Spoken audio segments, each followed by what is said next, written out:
look here, see, it's another what gear word on the street. And this week it's the Apple iPhone 9. Now Apple were known for their powerful phones and beautiful designs. And they're also known to rock the Apple cart when it comes to tech specs. So here's what we can expect from this upcoming tech. I think that makes sense. We should see Apple's very own EyeSight retina scanning tech that will allow you to sign into your Apple ID on your iPhone with just your eyes. And I would expect to see this feature integrated across all Apple devices in the future. And we're almost guaranteed to see, at the very least, a 2K OLED display. And I know this because Apple bought 100 million 5.5 inch panels from Samsung early 2016, and it only set them back around $2.5 billion, which is pocket change to Apple really. And the OLED panels will help to reduce power consumption and improve pixel accuracy and color saturation. On the back of the device, expect to see a dual camera sensor setup that will probably half-inch from Sony.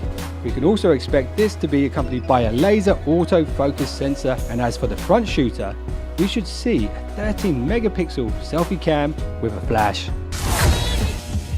No honor among thieves, eh? Inside this iPhone, as standard, will not be an octa-core.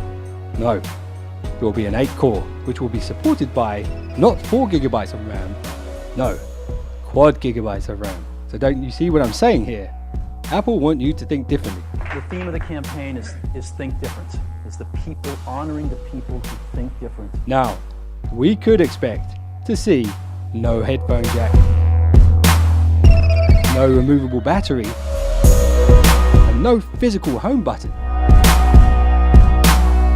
But this iPhone will support full high-res playback, and the Pro version will probably come bundled with high-res capable EarPod headphones as standard.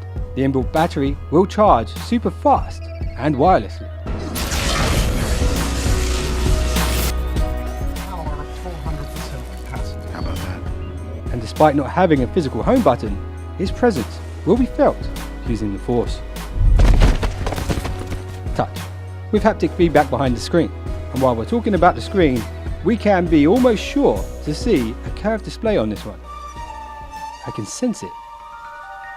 Because apparently Apple patented a curved design in early 2016. But will they round the bottom and top edges also, possibly making this the world's first ever completely edge-to-edge design?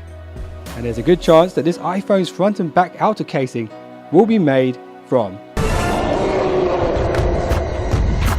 you guessed it, Gorilla Glass 5, which will probably be the world's strongest phone glass known to man. For now. So now, onto my favourite section, I like to call taking a leak.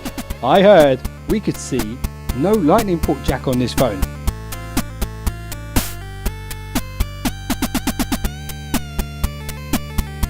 Apple may decide to ditch it in favour of an attachable magnet charger, similar to that seen on the Apple Watch.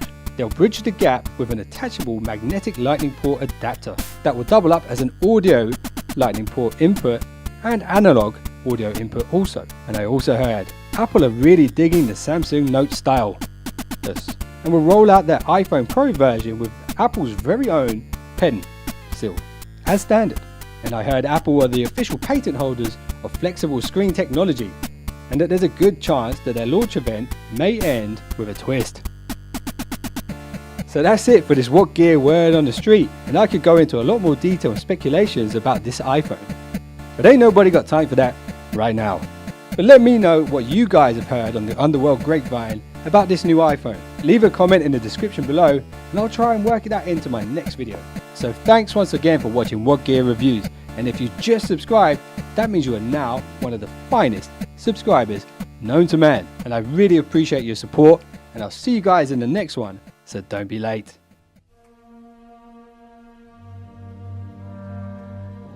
Hey Lord Vader, been a while. It's Troy from What Gear. Is something troubling you, my son? I can sense a disturbance in the Force, like 1,000 voices all yelled out at once. Like that time when Apple removed the headphone jack. I know, that's what they said. And if they remove the home button, I think people could get so annoyed they might destroy the planet. Don't be too proud of this technological terror you've constructed. The ability to destroy a planet is insignificant next to the power of the Force.